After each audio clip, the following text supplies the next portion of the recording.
నమస్కారం అండి. నా పేరు ఏవి సుబ్రహ్మణ్యం. మాది కాకినాడ అండి. నేను నెల్లికేపలో ప్రాజెక్ట్ డైరెక్టర్‌గా పనిచేసి లిఖిత రిటైర్ అయ్యాను.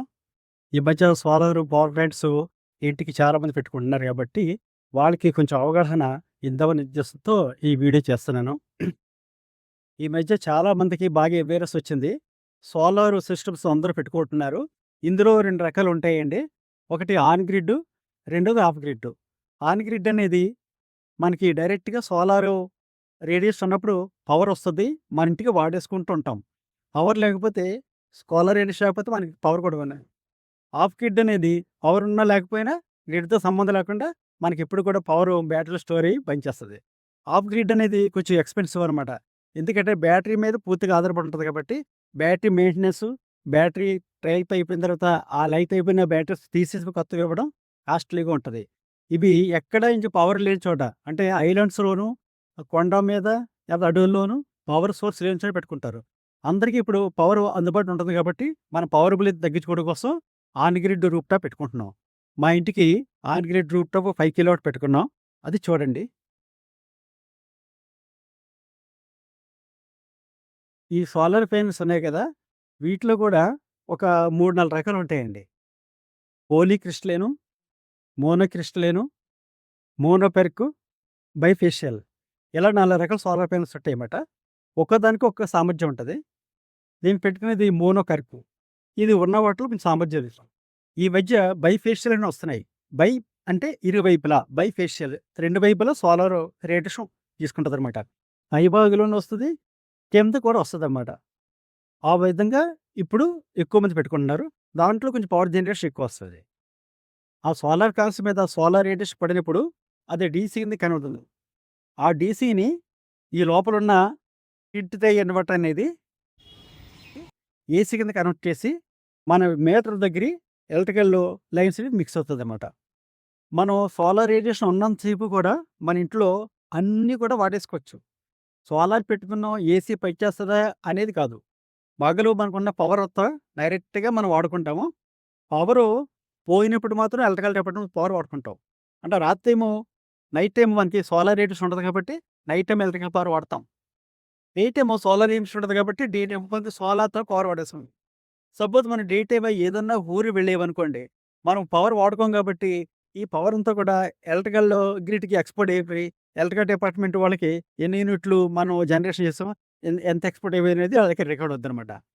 మనకి మంత్లీ బిల్ తీసినప్పుడు, మనం సోలార్ పవర్ వాడుకోకపోతే ఎక్స్‌ట్రా ఎళ్ళిపోయిందనుకోండి, ఆ ఎళ్ళిపోయిన యూనిట్‌ని లెక్కగట్టి, మనం ఎండ లేనప్పుడు రాత్రుళ్ళు వాడిన ఎలక్ట్రికల్ యూనిట్ల నుంచి దాన్ని లెస్ చేసేసి, ఏదో తరగతి మనకు బిల్ ఇస్తాను. మనం సోలార్ రేడియేషనే ఎక్కువ ఉండి, మనం వాడుకోవడం బాగా తక్కువైపోయి, ఎక్కువ యూనిట్లు ఎక్స్‌పోర్ట్ అయిపోయిందనుకోండి.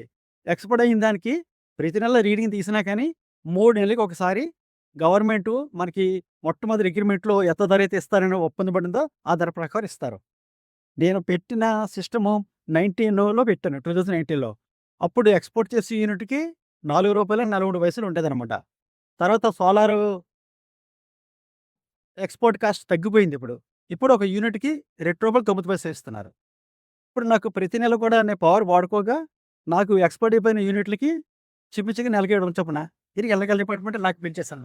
మనం సోలార్ రూఫ్‌టాప్ పెట్టుకున్నప్పుడు ఎలక్ట్రికల్ డిపార్ట్మెంట్ వాళ్ళు మన ఆధార్ కార్డు, మన బ్యాంకు అకౌంటు ఇలాంటివి ఇలాంటి వివరాలు అడుగుతుంటారు. రీడ్‌కి తీసిన తర్వాత ప్రతి నెల ఈ యూనిట్లు ఎక్స్‌పైర్ అయిందనేది వత్తది. మనం నిజంగా ఎక్కువ చెక్ చేసేసి మనం వాడుకోకుండా ఉంటే ఎలక్ట్రికల్ డిపార్ట్మెంట్‌కి ఎక్స్‌పైర్ అయిపోద్ది కదా! అయిపోయిన వాళ్ళు 3 నెలలకోసారి డబ్బులు మన బ్యాంక్ అకౌంట్‌కి పంపిస్తారు. కొంతమంది సరిగ్గా చెక్ చేసుకోక అది రావట్లేదనుకుంటారు. కానీ వస్తది. కాకపోతే ఇప్పుడు రేటు రూ. 2.09 కాబట్టి వాళ్ళు ఇచ్చే అమౌంట్ తక్కువ కాబట్టి మీకు మేలు మిగలకపోయి ఉండొచ్చు.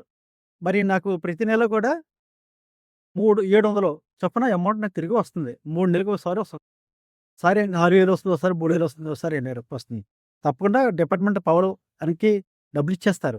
రారని అబ్బపడుతుంది చాలామంది. అది అపోహేకరంగా మనం మొట్టమొదట ఎలక్ట్రికల్‌లో మీటర్ పెట్టుకుంటాం కదా! వానర్ పెట్టుకున్నప్పుడు ఆ మీటర్ తీసేసి వేరే మీటర్ ఇస్తారు.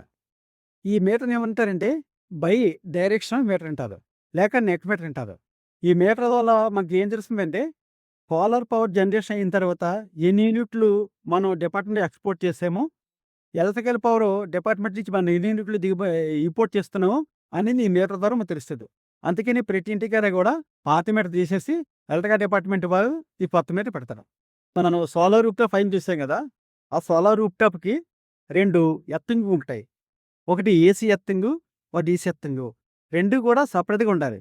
మన ఇంటి అంతటికి కూడా ఒక ఎర్త్ వైర్ ఉంటది కదా! ఆ ఎర్త్ వైర్‌లు ఆ 2 కూడా కలపకూడదు. ఆ 2 ఎర్త్ వైర్‌లు సోలార్‌కి పెట్టే ఎర్త్ వైర్‌లు కూడా 2 ఒకచోట పెట్టకూడదు. ఎర్త్ పెట్‌కి, ఎర్త్ పెట్‌కి మధ్యలో మీటరున్నర గ్యాప్ ఉండాలి. మూడో విషయం ఏంటంటే పిడీలు కొడితే సిస్టమ్ పాడవకుండా లైటింగ్ అరెస్ట్ అనేది పెడతారు. ఆ లైటింగ్ అరెస్ట్ కూడా పెట్టుకుంటే ఆ సోలార్ ప్యానెల్స్‌కి రక్షణగా ఉంటదనమాట. అది పెట్టినప్పుడు మాత్రం ముఖ్యమైన జాగ్రత్త తీసుకోవాలి. అది బాడీకి టచ్ అవ్వకూడదు. ఆ స్ట్రక్చర్‌కి కొంతమంది టచ్ చేసేసి దానికి నెట్‌లది బిగించేస్తున్నారు. ఆ బిగించడం వల్ల మనకి అది ప్రమాదానికి గురయ్యే అవకాశం ఉంటది. అది బాడీకి టచ్ అవ్వకుండా, మన బిల్డింగ్ కూడా టచ్ అవ్వకుండా వాటికి ఇన్సులేటర్స్ ఉంటాయి. ఆ ఇన్సులేటర్స్ రబ్బర్ ఇన్సులేటర్స్ చేసి అది కూడా ప్రాపర్‌గా గ్రౌండింగ్ చేయాలి. అప్పుడే లైటింగ్ అరెస్ట్ పనిచేస్తది. లేదంటే ఎక్స్‌ట్రాగా మనకు కొని ప్రమాదం కొని తెచ్చుకున్నట్టు అవుతదనమాట. సోలార్ రూఫ్‌టాప్ సిస్టమ్ పెట్టిన తర్వాత మనకి బిల్ ఏ విధంగా ఉంటుందంటే, రెగ్యులర్‌గా సోలార్ పెట్టకముందున్న బిల్లుకి అనమాట. ఇందులో రీడింగ్ చూడండి ఇక్కడ. ప్రెజెంట్ ఐ అంటే ఇంపోర్ట్ యూనిట్స్ 17,457 ప్రీవియస్ రీడింగు ఇంపోర్ట్‌లో 17,330 ఈ రెండికి డిఫరెన్స్ మనకి ఎన్ని యూనిట్లు అనేది 127 యూనిట్లు వచ్చింది. అలాగే సోలార్ ఎక్స్‌పోర్ట్ ప్రెజెంట్ రీడింగు అంటే ఎక్స్‌పోర్ట్ అనమాట.